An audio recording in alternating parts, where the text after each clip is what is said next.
स्वागत है आपके अपने इस चैनल पे।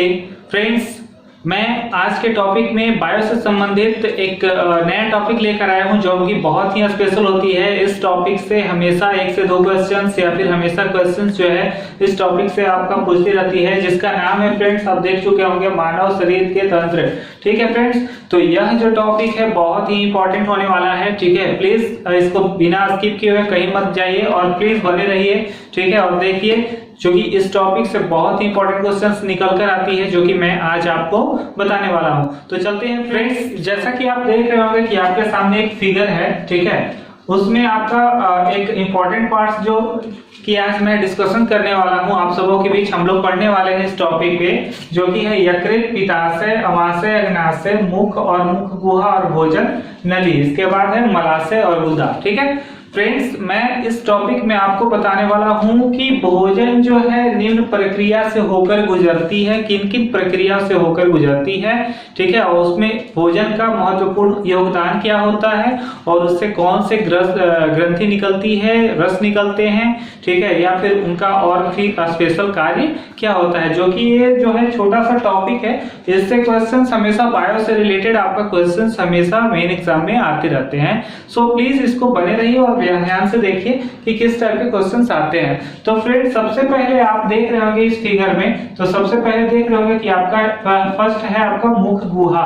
मुख गुहा, तो फ्रेंड्स मैं इस पर कुछ डिस्कशन करने वाला हूं कि मुख गुहा आखिर होता क्या है, जो कि आप देख रहे होंगे बोर्ड पे कि मुख गुहा जो है, मुख गुहा जो है, ठीक है, आहार नाल का पहला भाग होता है। मुख गुहा जो है आहार नाल का पहला भाग होता है। जैसे कि हम लोग खाते हैं तो खाने का पहला भाग जो होता है वो क्या होता है, मुख गुहा होता है। ठीक है, अब मुख गुहा के अंतर्गत 3 पार्ट्स आते हैं, जीभ, दांत और लार ग्रंथियां।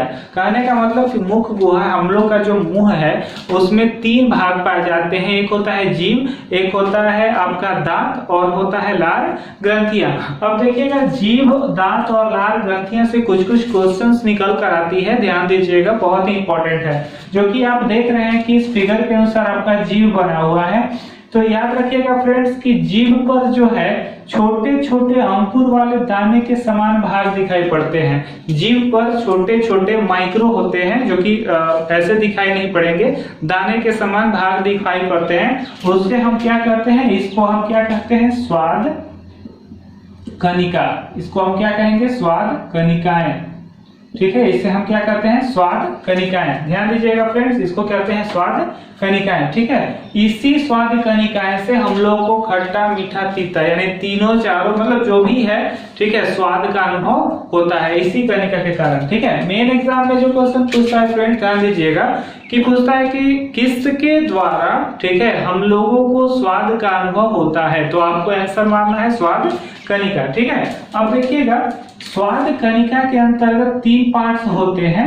ठीक है, जो कि होता है, एक होता है अग्रभाग, एक होता है पश्च भाग और एक होता है आपका बगल वाला भाग।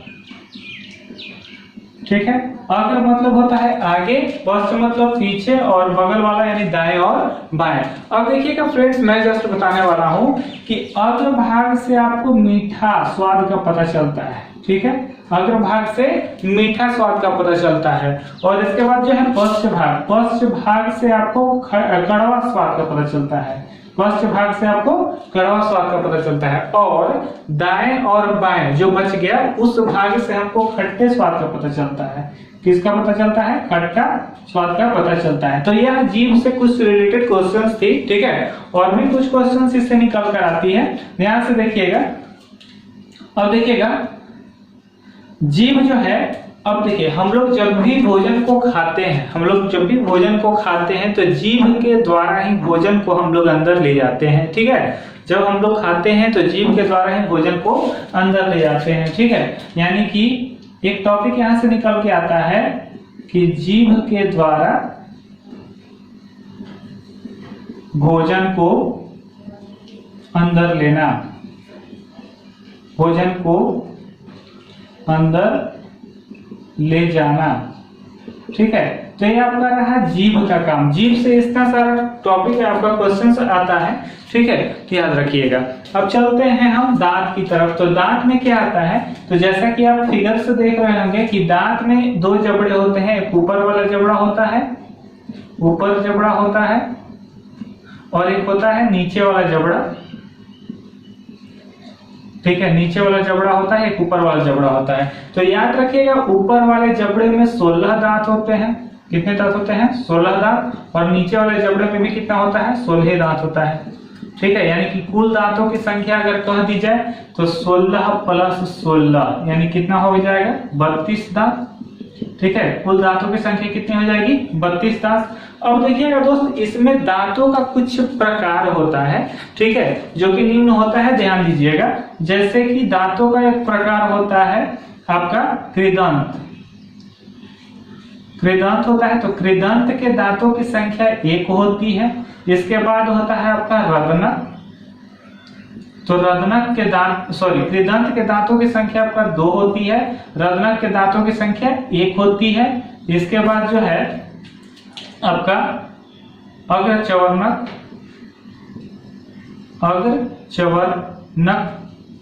तो अग्रचवर्णक के दांतों की संख्या होती है 2। इसके बाद होता है आपका चवर्णक, तो चवर्णक की संख्या होती है 3, ठीक है। तो यही इसी प्रकार के आपके 4 दांत होते हैं, चूंकि 4 भाग में बांटा गया है, ठीक है। तो एक होता है कृदंत जिसकी दांतों की संख्या 2, फिर रदनक 1, अग्रचवर्णक 2 और चवर्णक 3। अब एक चीज मैं और बता दूं दांत से संबंधित कि मनुष्य का दांत हमेशा, मतलब कि मनुष्य का दांत जो है जीवन में 2 बार आता है। याद रखिएगा, मनुष्य का दांत जो है जीवन में 2 बार आता है। एक आता है आपका बाल्यावस्था के समय और एक आता है आपका वयस्क अवस्था के समय, ठीक है। मनुष्य में 2 बार दांत आती है, एक बाल्यावस्था के समय, एक वयस्क अवस्था के समय, ठीक है। बाल्यावस्था के समय जो है आपका जो है 20 दांत होते हैं। बाल्यावस्था के समय 20 दांत होते हैं, जिसे हम दूध के दांत के नाम से जानते हैं, ठीक है। लिख देता हूं, बाल्यावस्था के समय आपका होता है 20 दांत, ठीक है, 20 दांत। और वयस्क अवस्था के समय होता है आपका 32 दांत, ठीक है। वयस्क अवस्था के समय होता है कितना? 32 दांत। तो बाल्यावस्था के समय जो 20 दांत होते हैं उसे हम कहते हैं दूध का दांत कह सकते हैं, ठीक है। तो यह जो क्वेश्चन था आपका दांत से रिलेटेड कुछ क्वेश्चंस थे, ठीक है। अब आते हैं, हाँ, एक क्वेश्चन और आता है इसमें कि दांतों के ऊपर एक एनामेल की परत रहती है। देखिएगा, दांतों के ऊपर, दांत है ना, तो इसके ऊपर जो है एक एनामेल की परत रहती है, ठीक है। इसके ऊपर एक एनामेल की परत रहती है, मैं आपको बता दूं, देखिएगा, दांतों के ऊपर जो है इसके ऊपर एक एनामेल की परत रहती है। एनामेल की परत रहती है, जो जिसका काम क्या है कि जो दांतों को सुरक्षा प्रोटेक्ट करता है, सुरक्षा हमेशा प्रदान करता है एनामेल। ये जो एनामेल होता है ना, ये सुरक्षा प्रदान करता है, ठीक है। और यही जो है, इसी एनामेल को जो है सबसे कठोर भाग कहा जाता है, ठीक है। सुरक्षा, मानव शरीर का सबसे कठोर भाग इसी एनामेल को कहा जाता है। ये क्वेश्चन यहां से निकल के आता है कि मानव शरीर का कठोर भाग कौन होता है? तो एनामेल होता है, ठीक है। याद रखिएगा कि मानव शरीर का सबसे कठोर भाग कौन होता है? एनामेल होता है। तो इतना ही क्वेश्चन कुछ दांत से रिलेटेड होते हैं, ठीक है। अब चलते हैं लार ग्रंथि में, ठीक है, कि लार ग्रंथि में क्या होते हैं। तो लार ग्रंथियां में आपका 3 जोड़ी लार ग्रंथियां होती है। कितनी जोड़ी होती है? 3 जोड़ी लार ग्रंथियां होती है। और इसके अंतर्गत और भी क्वेश्चंस होते हैं, जैसे कि मनुष्य के लार में लगभग जो है 99% आपका जल होता है और 1% आपका एंजाइम होता है, ठीक है। एंजाइम 1% क्या होता है? एंजाइम, और 99% क्या होता है? जल होता है, ठीक है। अब अगला क्वेश्चन आता है, इससे कुछ और क्वेश्चन आते हैं कि लार में मुख्यतः 2 प्रकार के एंजाइम पाए जाते हैं। लार में मुख्यतः 2 प्रकार के एंजाइम पाए जाते हैं, ठीक है। तो लार में मुख्यतः 2 प्रकार के एंजाइम पाए जाते हैं। दो प्रकार के एंजाइम, ठीक है, कौन कौन पाए जाते हैं देखिएगा। फर्स्ट होता है आपका टाइलिन, लार में क्या पाया जाता है, लार में मुख्यतः टाइलिन एंजाइम पाया जाता है, ठीक है। और दूसरा होता है लाइसोजाइम,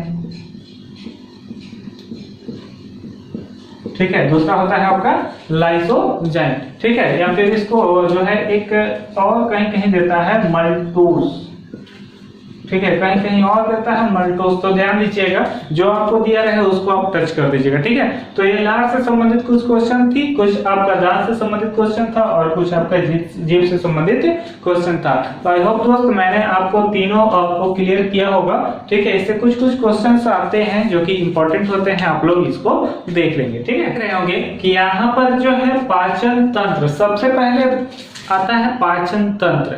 हमारा भोजन जो है 5 अवस्थाओं से होकर गुजरता है, पाचन तंत्र जो है, ठीक है। मनुष्य का पाचन तंत्र जो है 5 अवस्थाओं से होकर गुजरता है। कौन कौन? तो पहला है आपका अंतर्ग्रहण, इसके बाद पाचन, इसके बाद अवशोषण, इसके बाद स्वांगीकरण और लास्ट में है मल परित्याग, ठीक है, लास्ट में है मल परित्याग। तो सबसे पहले हम दोस्त इसको पार्ट वाइज पार्ट डिस्कशन करेंगे कि आखिर ये सब होता क्या है और कैसे भोजन जो है गुजरती है। तो सबसे पहला टॉपिक आता है अंतर्ग्रहण, ठीक है। तो अंतःग्रहण क्या है? तो सबसे पहले मैं बता दूं कि भोजन को जैसे ही हम शुरुआती अवस्था में मुख में लेते हैं, ठीक है, भोजन को जैसे ही शुरुआती अवस्था में मुख में लेते हैं तो उसे अंतर्ग्रहण कहते हैं, ठीक है। यानी कि इन शॉर्ट अगर कहा जाए, ठीक है, तो इसको कहेंगे भोजन को मुख में लेना, भोजन को मुख में लेना, ठीक है, भोजन को मुख में लेना क्या कहलाता है? अंतर्ग्रहण, ठीक है। अब आता है आपका सेकेंड स्टेप पाचन, ठीक है। तो पाचन क्या होता है? डाइजेस्टिव, जिसको कहते हैं डाइजेस्टिव, DIGESTION, डाइजेशन, ठीक है। अब देखिएगा कि पाचन क्या होता है। तो मनुष्य में जो है, याद रखिएगा, मनुष्य में भोजन का पाचन सबसे पहला अवस्था प्रारंभ होता है तो मुख से होता है। मनुष्य में भोजन का पाचन सबसे पहले कहाँ होता है? मुख से होता है। जैसे ही भोजन को हम मुख में डालेंगे तो वहीं से पचना आपका स्टार्ट हो जाता है। और कहाँ तक चालू रहता है? तो छोटी आंत तक चालू रहता है। कहाँ तक चालू रहता है? छोटी आंत तक चालू रहता है। अच्छा, अब देखिएगा, यहाँ से इसका टॉपिक होता है कि मुख में बहुत सारे ग्रंथियां हो जाती है, ठीक है, मुख में बहुत सारे ग्रंथियां पाई जाती है। यानी कि मुख में लार ग्रंथि जो होता है, देखिए लिख देते हैं कि लार ग्रंथियां, ठीक है, मुख में जो लार ग्रंथियां पाई जाती है उससे निकलने वाला एंजाइम, कौन सा एंजाइम निकलता है? मनुष्य के लार से जो एंजाइम निकलता है उसको कहते हैं टाइलिन। क्या कहते हैं? Ptyalin, ptyalin. ये जो है एंजाइम जो है टाइलिन एंजाइम, मनुष्य के लार ग्रंथि से कौन सा एंजाइम निकलता है? टाइलिन एंजाइम, जो कि भोजन में उपस्थित मंड को, ये भोजन में उपस्थित मंड यानी स्टार्च, भोजन में उपस्थित स्टार्च को है जो कि इसको बदल देता है किसमें? शर्करा में। किसको ट्रांसफर कर देता है? किसमें बदल देता है? शर्करा में, ठीक है, शर्करा में बदल देता है, ठीक है। इसको किसमें बदल देता है? शर्करा में बदल देता है। और फिर जो है इसको मल्टेज जो है ना, मल्टेज, ठीक है, मल्टेज एंजाइम जो है ये आपको जो है ग्लूकोज में बदल देता है। किसमें बदल देता है? ग्लूकोज में, ठीक है। फिर से मैं रिपीट कर दूं, देखिएगा कि पाचन में होता है कि पाचन में सबसे, मनुष्य का जो है पाचन जो होता है, भोजन का पाचन सबसे पहले मुख से होता है और उससे लार ग्रंथि निकलती है। लार ग्रंथि में टाइलिन पाया जाता है और टाइलिन जो है मंड को किसमें बदल देता है? शर्करा में। और शर्करा में बदलने के बाद फिर जो है मल्टोज में बदल जाता है। कौन? मतलब कि शर्करा को मल्टोज में, मल्टोज को फिर ग्लूकोज में ट्रांसफर हो जाता है, ठीक है। अच्छा, इससे क्वेश्चन और आता है कि जब हम भोजन को खाते हैं, ठीक है, समझिएगा, जब हम भोजन को खाते हैं तो उसके साथ बहुत सारे जीवाणु आ जाते हैं, ठीक है। तो बहुत सारे जीवाणु आ जाते हैं, तो इसको कौन सा जीवाणु नष्ट करता है? तो लाइसोजाइम, याद रखिएगा, लाइसोजाइम, ठीक है। कौन सा जीवाणु नष्ट करता है? लाइसोजाइम जीवाणु जो है नष्ट करता है जीवाणुओं को, ठीक है। लाइसोजाइम नामक जो है एंजाइम जो है जीवाणुओं को नष्ट करता है, ठीक है। इसके बाद जो है यहाँ से अगर पच जाता है, ठीक है, यहाँ से नीचे जाता है, ट्रांसफर हो जाता है, सब चीज क्रिया संपूर्ण हो जाती है, तब यह भोजन कहाँ जाता है? सीधे जाता है आपका अमाशय। कहाँ जाता है? अमाशय में जाता है, ठीक है। फिर यह भोजन कहाँ चला जाता है? आपका अमाशय, ठीक है। तो अब आते हैं कि अमाशय में क्या क्या चीज होता है, ठीक है। तो अभी तक आप लोगों ने पढ़ा पाचन में कि लाल ग्रंथि में टाइलिन निकलता है, फिर मंड जो है शर्करा में बदल देता है, फिर वहां मल्टेज ग्लूकोज में बदल देता है, ठीक है। फिर यहाँ से जो है भोजन के साथ सब कुछ जीवाणु बैक्टीरिया आ जाते हैं, ठीक है। उसको कौन किल करता है? तो लाइसोजाइम जो है एंजाइम नष्ट कर देता है, ठीक है। इसके बाद जो है भोजन कहाँ चला जाता है? अमाशय में चला जाता है। अब अमाशय में क्या होता है? अमाशय का काम क्या क्या होता है? सबसे पहले मैं बता दूं कि भोजन लगभग 4 घंटे तक कहाँ जाकर रहता है? अमाशय में रहता है, ठीक है। मुख से जब हम ग्रहण करते हैं तो वह जाता है आपका अमाशय में, ठीक है। तो यहाँ पर जाने के बाद देखिए, यहाँ से फिगर से आप देख रहे हैं कि यहाँ मुख है, यहाँ से हम लोग भोजन किए, फिर यहाँ से गया भोजन नली से होते हुए, देखिए भोजन नली है, भोजन नली से होते हुए कहाँ गया? अमाशय में, ठीक है। यहाँ पर देखिए, यहाँ पर अमाशय में गया, देखिए यहाँ मैंने फिगर बना रखा है, ये अमाशय है। अब अमाशय में गया तो अमाशय में भोजन करीब करीब 4 घंटे तक रहता है और वहां पर जो मेल्ट होता है, पचता है, ठीक है।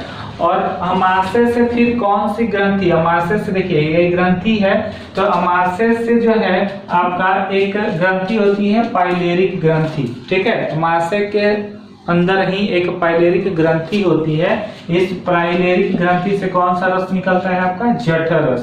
कौन सा रस निकलता है? आपका जठर रस। याद रखिएगा कि अग्नाशय के थोड़ा सा ऊपर वाला पार्ट्स में होता है अमाशय, ठीक है। अब देखिए, अमाशय से जठर रस यानी पाइलेरिक ग्रंथि से जठर रस निकलता है, जिसका रंग कैसा होता है? तो पीला होता है। उसका रंग कैसा होता है? पीला होता है। ये हल्का पीला रंग का द्रव्य होता है, ठीक है, जठर रस, ठीक है।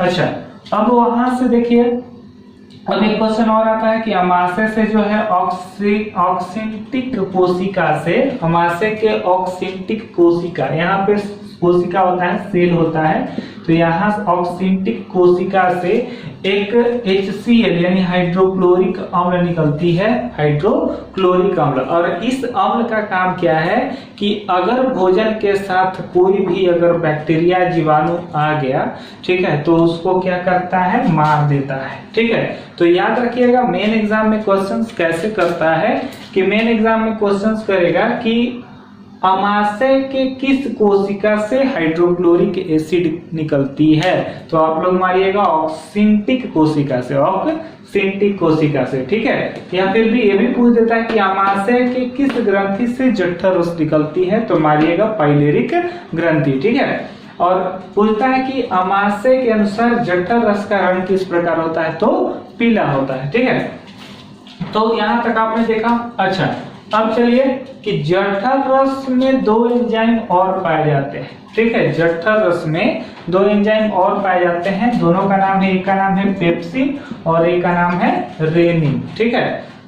अब देखिए पेप्सिन का काम क्या होता है, तो पेप्सिन का काम आपका होता है कि प्रोटीन को तोड़कर, मान के चलिए प्रोटीन है, ठीक है, तो इसको भाग में तोड़कर यानी कि प्रोटीन को जो है तोड़कर ये किस में बदल देता है, तो पेप्टोन्स में, ठीक है। प्रोटीन को तोड़कर, इसका काम है प्रोटीन को तोड़कर किस में बदल देना? पेप्टोन्स में, ठीक है। और एक होता है आपका रेनिन, तो रेनिन का काम है कि दूध में जो घुला हुआ रहता है, दूध में घुली हुई एक आपका रहता है एंजाइम, ठीक है, उसको कहते हैं कैसिनोजेन। क्या कहते हैं? कैसिनोजेन, ठीक है। कैसिनोजेन को तोड़कर किसमें बदल देता है? कैल्शियम कैल्शियम पैराकेसिनेट, पैराकेसिनेट, ठीक है, कैल्शियम को तोड़कर किस में बदल देता है, ठीक है, दूध में घुली हुई कैसिनोजेन को तोड़कर कैल्शियम पैराकेसिनेट में बदल देता है। ये किसका काम है, रेनिन का, और पेप्सिन का काम है कि प्रोटीन को तोड़कर किस में बदल देता है, पेप्टोन्स में, ठीक है। तो यही जो होता है अमाशय से कुछ क्वेश्चंस होती है जिससे कि आपका 1 से 2 क्वेश्चंस देता है, इसको हमेशा दिमाग में रखिएगा, ठीक है। अब चलते हैं कि इसके बाद क्या होता है, ठीक है। तो आते हैं, देखिए दोस्तों, अब भोजन कहाँ आता है, पक्वाशय में, ठीक है। तो याद रखिएगा कि पक्वाशय में क्या होता है, समझिएगा। भोजन जब पक्वाशय में इंटर करता है यानी पहुंचता है तो वह कहाँ जाता है, देखिए यहाँ से भोजन नली से होते हुए पहले अमाशय में गया, फिर यहाँ से आएगा कहाँ पे, यकृत में। तो जब पक्वाशय में इंटर करते हुए जब यकृत में आता है तो यहाँ पर देखिए आपका क्या है, पित्ताशय है, ठीक है, यानी कि पीत का घर है। तो पित्ताशय है तो यहाँ से एक रस निकलता है, यहाँ से क्या निकलता है, एक रस निकलता है, ठीक है, यहाँ से एक रस निकलता है जिसे कहते हैं पीत रस। क्या कहते हैं, पीत रस, ठीक है, इसे कहते हैं पीत रस। अब पीत रस किस में जमा रहता है, तो पित्ताशय में, पीत का घर में जाकर जमा रहता है, ठीक है। तो इससे एक पीत रस निकलता है और पीत रस निकलने के बाद भोजन जो है पहले अम्लीय अवस्था में रहता है और जैसे ही पीत रस निकलता है तो वह उसमें घुलनशील यानी मिलकर वह उसको क्या बना देता है, क्षारीय बना देता है, यानी भोजन को क्या बना देता है, क्षारीय बना देता है, ठीक है। कब, जब पीत रस उसमें आकर मिलता है तब, ठीक है। तो यही आपका पक्वाशय में ये सब प्रक्रिया होती है कि जब भी भोजन जो है यकृत में आकर मिलता है तो यहाँ पर जो है पक्वाशय में आकर मिलता है तो यकृत से एक पीत रस निकलती है, ठीक है, जो कि उस भोजन को जो है क्षारीय बना देता है, ठीक है। और पीत रस क्या होता है, हमेशा क्षारीय होता है, ठीक है। इन सबों की प्रक्रियाओं से होते हुए भोजन लास्ट स्टेज कहाँ जाता है, छोटी आंत में जाता है। कहाँ जाता है, छोटी आंत में जाता है, ठीक है।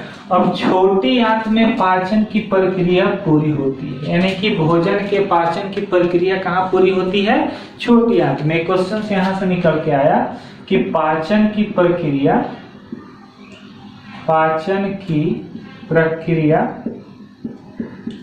पूरी होती है, ठीक है, पाचन की प्रक्रिया पूरी होती है छोटी आंत में, ठीक है। छोटी आंत में पाचन की प्रक्रिया क्या होती है, पूरी हो जाती है। अच्छा, अब यहाँ पचे हुए भोजन का अवशोषण होता है। याद रखिएगा कि ये क्वेश्चन पूछता है कि पचे हुए भोजन का अवशोषण कहाँ होता है, तो छोटी आंत में होता है, ठीक है। लिख देता हूँ कि पचे हुए भोजन का अवशोषण कहाँ होता है, तो यही होता है आपका छोटी आंत में, ठीक है। पचे हुए भोजन का अवशोषण छोटी आंत में होता है। अच्छा, और इससे क्वेश्चन निकलती है कि छोटी आंत से कौन सा रस निकलता है, तो छोटी आंत से कौन सा रस निकलता है, तो छोटी आंत से जो है, छोटी आंत से जो है आंतरिक रस निकलता है। कौन सा रस निकलता है, आंतरिक रस निकलता है। छोटी आंत से कौन सा रस निकलता है, आपका आंतरिक रस निकलता है, ठीक है। और आंतरिक रस कैसा होता है, तो आंतरिक रस याद रखिएगा कि क्षारीय होता है। आंतरिक रस कैसा होता है, क्षारीय होता है, ठीक है, ठीक है। एक क्वेश्चन इससे और निकलता है कि स्वस्थ मनुष्य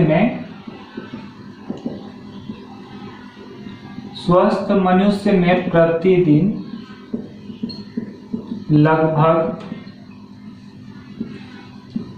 कितना लीटर, 2 लीटर, याद रखिएगा 2 लीटर जो है आंतरिक रस बनता है। 2 लीटर आंतरिक रस बनता है प्रतिदिन, ठीक है। लगभग जो है स्वस्थ मनुष्य में प्रतिदिन लगभग 2 लीटर आंतरिक रस बनता है, ठीक है।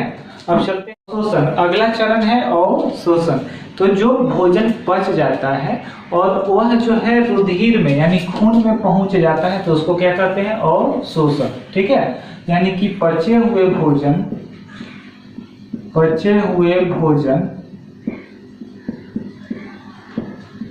को रुधिर में, रुधिर यानी खून, खून में पहुंचना अवशोषण कहलाता है, अवशोषण कहलाता है। ठीक है, अब आते हैं आगे कि स्वांगीकरण किसे कहते हैं। तो स्वांगीकरण यानी कि जो भोजन, ठीक है, याद रखिएगा कि जो भोजन यानी अवशोषित भोजन का शरीर में उपयोग में लाया जाना क्या कहलाता है, स्वांगीकरण। यानी कि जो भोजन, पचे हुए जो भोजन थे उनको जो है हर एक कोशिकाओं या फिर शरीर में उसका उपयोग होता है, उसको क्या कहेंगे, स्वांगीकरण। यानी कि शरीर में पचे, यानी कि अवशोषित लिख लीजिए, अवशोषित शरीर में अवशोषित भोजन का उपयोग, ठीक है, शरीर में अवशोषित भोजन का उपयोग ही क्या कहलाता है, स्वांगीकरण। ठीक है, और इसके बाद आता है मल परित्याग। कहने का मतलब कि जो भोजन अगर नहीं पचा रहे, अपच भोजन बड़ी आंत में जाता है, तो वहां पर जो है बैक्टीरिया जो है उसको क्या बना देते हैं, ठीक है, मल बना देते हैं। ठीक है, देखिए सबसे जो अपच भोजन है, अपच भोजन बड़ी आंत में जब पहुंचता है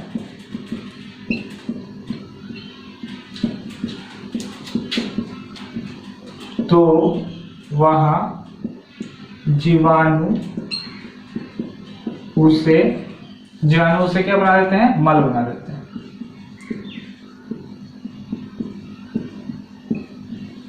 ठीक है, जिसे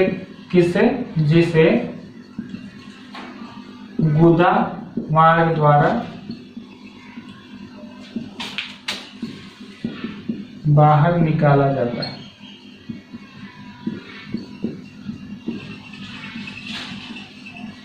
ठीक है, जैसे यहाँ से बाहर निकल जाएगा, क्योंकि मलाशय के द्वार से होते हुए गुदा मार्ग द्वारा बाहर निकल जाएगा। ठीक है, तो यही है आपका मल परित्याग। यानी अपच भोजन बड़ी आंत में पहुंचता है तो वहां जीवाणु उसे मल बना देते हैं, जिसे गुदा मार्ग द्वारा बाहर हम निकाल देते हैं। तो यही जो था आपका 5 चरण था, 5 स्टेज था, जो कि जिससे होकर भोजन निकलती है। ठीक है, तो उम्मीद हो दोस्त आप लोगों को बेसिक कॉन्सेप्ट समझ में आया होगा। ठीक है, तो अगर आप लोगों को समझ में आया तो प्लीज लाइक करें, सब्सक्राइब करें और अपने दोस्तों को अधिक से अधिक शेयर करें, जिससे कि वह आपके साथ वो भी इस वीडियो से कोई सब्जेक्ट का लाभ उठा पाए। ठीक है, सो दोस्त बने रहिए अगले वीडियो की तरफ। जल्द ही एक नए टॉपिक के साथ मैं फिर हाजिर होऊंगा अगले वीडियो में। ठीक है, सो बने रहिए और अध्ययन करते रहिए। Thank you.